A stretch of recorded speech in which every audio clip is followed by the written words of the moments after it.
국내 한 대기업이 정부와 함께 중소기업들에게 스마트 공장 지원 사업을 펼치고 있습니다. 혁신 기술과 성공 노하우를 전수해줘서 많은 중소기업들이 큰 도움을 받았는데요. 도내 참여 기업들이 또 다른 기업들을 돕기 위해 나서면서 선순환이 일어나고 있습니다. 정원희 기자입니다. 익산에 있는 트랙터 전용 운전실 생산업체입니다. 수출까지 하며 급성장했지만 지난 2015년 불량률이 30% 넘게 치솟아 큰 위기를 맞았습니다. 하지만 이듬해 삼성의 스마트 공장 지원 대상에 선정돼 새로운 시스템을 도입한 뒤 큰 변화를 겪었습니다. 불량률은 5% 아래로 뚝 떨어졌고 운전실 한 대 생산 시간도 40분에서 23분까지 단축됐습니다. 용접 로봇까지 도입돼 생산성이 35%가량 향상되자 매출이 가파르게 상승하고 있습니다. 보통 한 60억 정도 했었습니다. 2022년도 기준으로 약 160억, 170억 정도 달성을 했고요. 그리고 지금 계속 고객사를 확보해 나가면서 매출은 그 이상으로 계속 지속 성장을 해 나가고 있는 중입니다. 이처럼 전북에서는 지난 2016년부터 중소기업 120여 곳이 이 사업의 도움으로 크게 성장했습니다. 이런 사실이 알려지면서 다른 기업들의 요청이 잇따르자 지난 3월에는 사업에 참여했던 도내 업체 20여 곳이 다른 기업들을 돕기 위해 한데 뭉쳤습니다.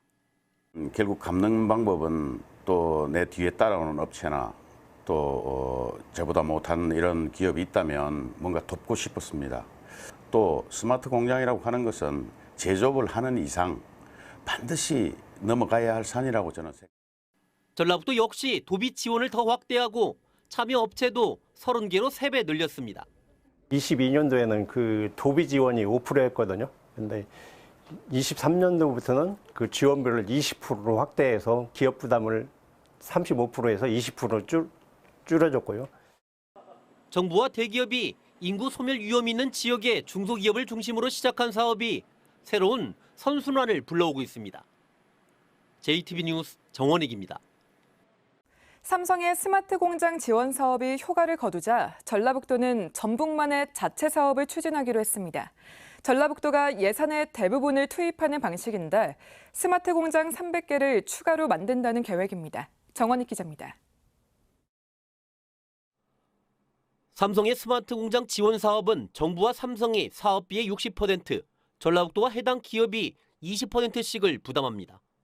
전북형 사업은 정부와 삼성의 지원 없이 전라북도가 80%, 해당 기업이 20%를 내는 방식이 될 전망입니다.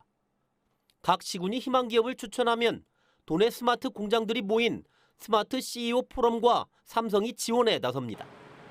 삼성에서 퇴직한 직원들을 채용해 기업에 상주하는 방안도 추진됩니다. 한 30명 정도 저희들이 전담 멘토를 채용해서 저희 도 입장에서는 이분들이 지속적으로 계속해서 그 관련 기업에 대해서 혜택을 줄 수 있도록. 삼성은 판로 개척을 돕기 위해 홍보 영상을 만들어 105개 나라에 송출하고 바이어와 직접 연결까지 도울 예정입니다. 또 도내 대학과 연계해 스마트 공장 전문 인력도 양성합니다. 스마트 공장에 대한 이런 학과를 좀 개설을 해서 아니면 특강이나 이런 부분들을 개설을 해서 스마트 공장에 대한 이런 인력들을 양성을 하고 전라북도는 내년부터 4년 동안 300개의 스마트 공장을 만든다는 계획입니다. 하지만 중소기업들이 사업 계획서를 준비하기에는 역량이 부족해서 참여 기업을 끌어내기 위한 적절한 맞춤형 대책도 필요합니다. 사업 계획서 자체가 상당히 복잡하고 어려움이 있습니다. 전라북도만의 어떤 특성을 살려서 우리만의 것으로 만들기 위해서 지금 연구를 하고 있는 중입니다. 전북에서 처음으로 시작되는 2가지의 스마트 공장 지원 사업이 지역 기업들의 경쟁력을 끌어올리는 날개가 될지 주목됩니다. JTB 뉴스 정원익입니다.